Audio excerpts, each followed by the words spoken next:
So Matt, a 2-1 defeat to Barnsley, what are your thoughts on that? Look, I've got a disappointed change room, but in terms of the game as a spectacle and the performance, we weren't too far away today. We started slightly on the back foot and they started brighter and moved quicker than us for the first 15 to 20 minutes. But then as the game progressed, we used the ball better than we had done and created enough chances to be not only level but possibly ahead. And then it's one moment of quality. In terms of a really good cross, apart from the set piece and dead ball situations, there weren't too many open play defensive moments from crosses we had to deal with. But that was one moment of quality where, of course, we can always defend it better. But that player put it right on the money. We've got to see that as an example of what we need to strive towards in our attacking situations. So your side have usually been quick starters this season. So why do you think it was a bit slower today? Yeah, we couldn't quite handle the space. The ball seemed to land to a red shirt as opposed to a blue and white shirt. Like I said, I just didn't think we moved quick enough. Your first movement is in your brain, so you've got to really switch yourself on. So as much as we talk at length about preparing for coming away from home to a team like Barnsley, they're forward, their front foot, they'll be sharp on the move, they'll be quick on restarts. We just weren't quite snappy enough in our game to start with, so we had to chase the start. Unfortunately, we were a goal behind at that point, but we did that in a really good fashion and got ourselves back in the game. Could have been possibly ahead at half time, had the best of the first 15 to 20 minutes of the second half, and then it was very much an even game, and then they get ahead, and then you're having to chase it. We actually still created a couple of chances when we chased the game. So Ruel's first goal, a week after promise, how happy are you for him? Yeah, like I said last week, I'm just looking forward to that partnership developing. Ruel's got to get fitter and we'll get fitter and we'll get him fitter. Promise the same, he's backed up another good amount of minutes. Yeah, it's good that they're getting chances, promises in the first half, his header in the second half, Ruel's goal. So our front line need to keep on contributing in that respect. I'll be putting pressure on the outside of the pitch and the middle of the pitch to keep on combining and creating to give them the chances. And then it can't always be on our front boys to hit the target or hit the back of the net. Our wing backs have got to get into the back post, our centre midfielders have got to run to goal.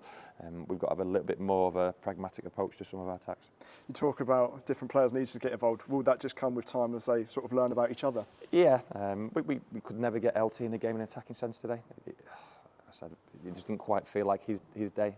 Going back to his former club, so he's our brightest attacking player more often than not. So we're looking forward to seeing him almost bounce back from that next week.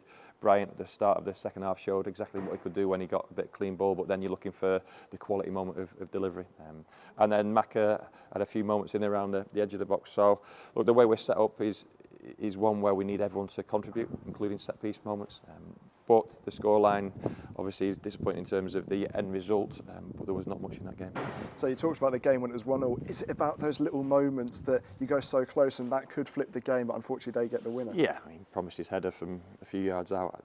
You back him 9 times out of 10, if not more, to put that in the back of the net, especially in the form that he's been in. And the other chances in around that time without really working the goalkeeper. And then, like I say, it's a long throw. Anything in the final third was generally coming in our box. We stood up to that so well. Set pieces and long throws were outstanding defensively today, but a second phase moment where we just still got to have it in our legs to get tight and stop across. And then if you can't get that, we have to pick up the men in the box. And Shaq Ford made his debut. So what have you made of him across the last week and also how he played today? It was good to get him on the pitch. Shame we were chasing the game and there was probably not as much space as what he'd like, but I think he showed in glimpses what he can bring to the team. Good to get Gats on there. We got some pace and power top on the pitch. Like I say, just a shame that there wasn't much space for them to work in. You wanted to pressure to build, and then one of our chances obviously fell to Scotty, and you'd back him to hit the target. But good that we've got options when we need to chase a game in a different shape, different personnel. But we just, like I say, in terms of where probably Ruel and Shaq and so many players within our group are at the moment, we need to build their match sharpness, match fitness, and their longevity in games. So plenty of promising moments, and you've got another home game next week, so I bet you're looking forward to that. Yeah, and that, I think that's our best away performance in terms of the way we played by the first 15 minutes. But that is still important. If we play like that away from home more often than not this season, I think we'll be absolutely fine. But you don't want that run of not winning a game away from home to go too long, because it just puts too much pressure on your home form. But already looking forward to what we produce against Wigan.